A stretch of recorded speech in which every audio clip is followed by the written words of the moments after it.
We came to win, we lost before, but never again. Back on our grind, you know what it is.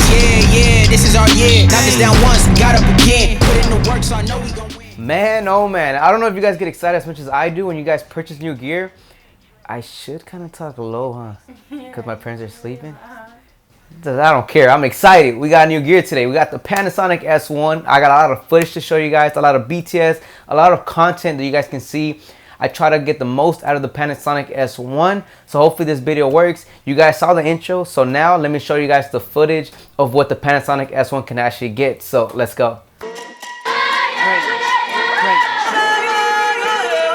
I be going hard on my day off like it's game 7 of the playoffs. I cannot lay off, I do not play soft. Hard to the end, put my heart on the line cause I know I'ma win. Ain't no stopping us, I ain't trying to be popular. When I'm popping up, get your binoculars. On the top is us, green light to success, ain't no stopping us. And this is the product of fame, everyone knowing your name. I cannot change, humble remains, I'm just here to game. Remember they treated me lame, stayed in my lane, never backed up. Now we back up, better back up before I act up in here. Elevator going up.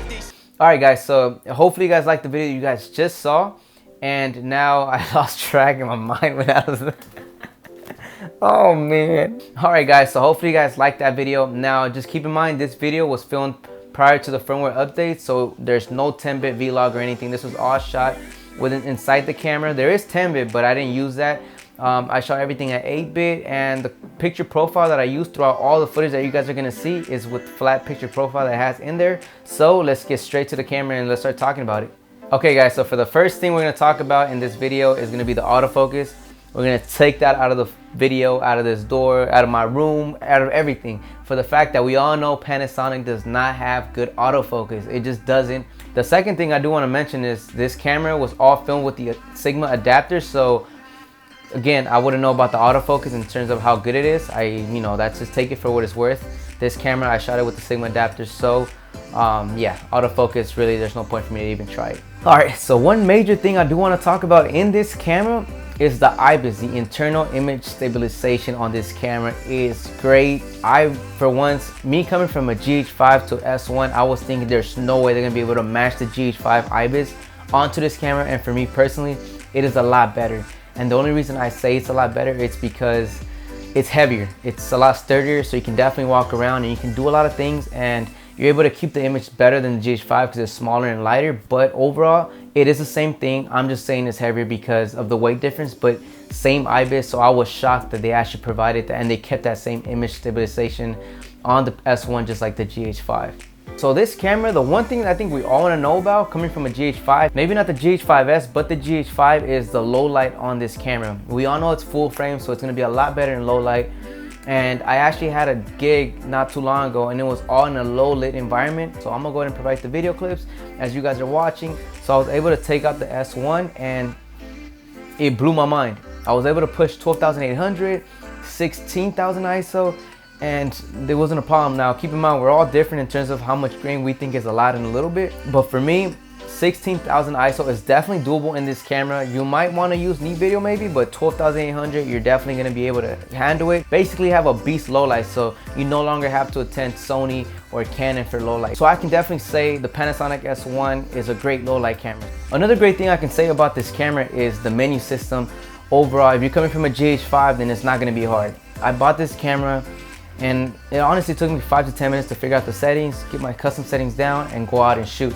You come from Sony, you come from Canon, from Fuji, or any other company, it's going to be very easy to adapt to. So just know, when you come to Panasonic, or just overall, at least the S1, it's very easy to navigate through the system, set your custom settings, and you're good. I know I said 2, 3. Man, I can't count sometimes. Camera intimidates me. So another great thing that I think about this camera is the size of it. It's bigger and just feels good to the hands. Just for me personally, it's not too big, not too small. So I will leave that up to you guys. But for me, I love the size and the way it feels in the hands. So now the quality that we all want to know, is it that much better? Is it worth jumping from whatever camera you have to this Panasonic S1? And I will say yes. I thought the GH5 was a great camera, and then I got my Panasonic EVO 1 cinema camera. Now the S1 is not as great as a cinema camera, but the image, you will not complain. If you don't have a cinema camera, you will not understand the difference, but the S1 right now, I think it competes. It might be the best camera, I think personally, for 2019 for the fact that it has great image quality, it has great low light, it has great specs in terms of video, like from 4K 60. Now one thing I will mention now that I'm talking about the 4K 60 is it does have a crop, but it's only 1.5. I've used it and it's not much different, so that's one thing I would definitely say. So now the battery life that we all want to know, does it last? Is it bad? Is it good? And I will say it's definitely great. I shot full-on video for one shoot and I shot it for over 2 hours, left the camera on, and I will say for 2 hours of usage, it still had 2 bars remaining, so it might last over 3 hours. So that's just keep that in mind. It's definitely good, but I will recommend getting a second battery.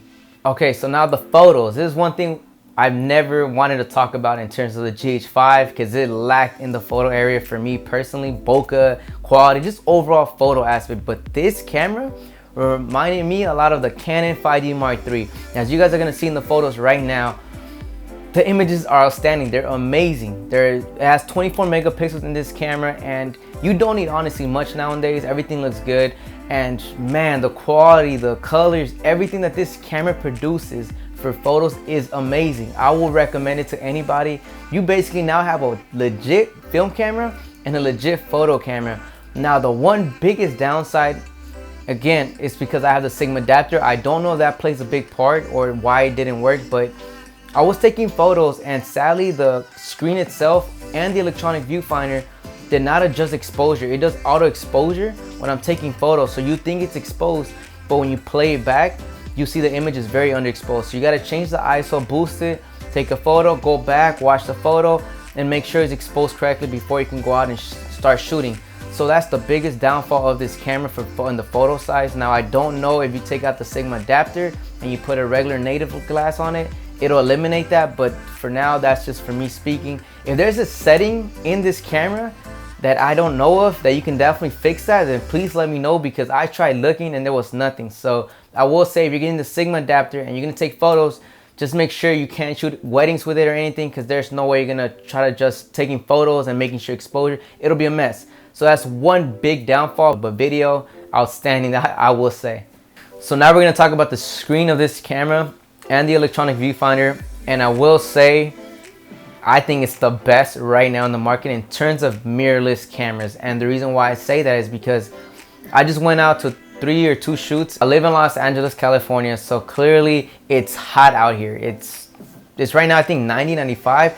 So I do want to say that I took it out, and in that hot environment that I was at, broad daylight, the screen was awesome. I was able to see the whole screen. I didn't have to worry about anything. It's not like Sony where you can barely see what you're recording in broad daylight. It's not like, well, actually I can't really talk about Canon because I have the EOS R and that screen is really good as well in broad daylight. I would definitely say the screen is good and the electronic viewfinder on this is obviously great. Now another downfall on this camera I will say is it has 2 different card slots. I don't know why they did that. One is the SD card and the other one is the XQD card. So I don't know why they did that. I wish it was just either 2 SD cards, or to be honest, that's all I wish it was. I don't know why they added the XQD cards, because now I have to buy those cards and I didn't have those, so now it's additional money. But yeah, I mean, they still added 2, but the fact that they added 2 different ones, it was just weird. I didn't like that.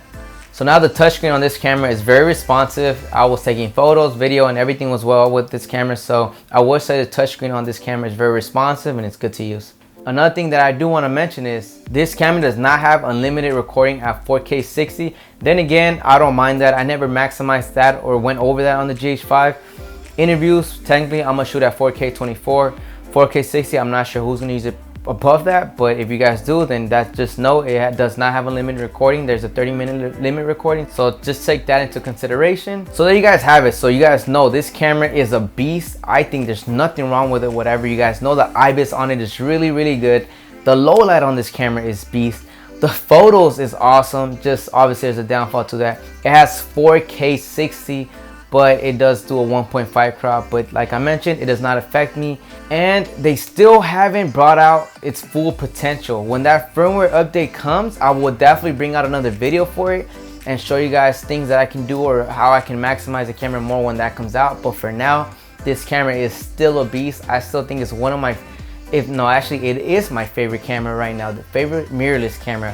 I'm still gonna shoot with the Panasonic Evo 1, but the S1 is definitely gonna be a perfect B camera for me. But for anyone that does not have a cinema camera, the Panasonic S1 is definitely gonna be an A camera. It's awesome. So that's something I will say. I hope this video overall was definitely good for you guys. I hope I was able to provide the right footage for you guys to see, and, you know, give you guys a better idea on what this camera gets to do, and help you guys figure out if it's a great camera for you and if you guys want to buy it or not. So there you guys have it. We're done for today. Make sure you guys leave a comment, like this video if it was helpful, and subscribe. And I'll see you guys next time. For now, oh, and make sure you guys follow me on my Instagram at Mario Visions. Peace out.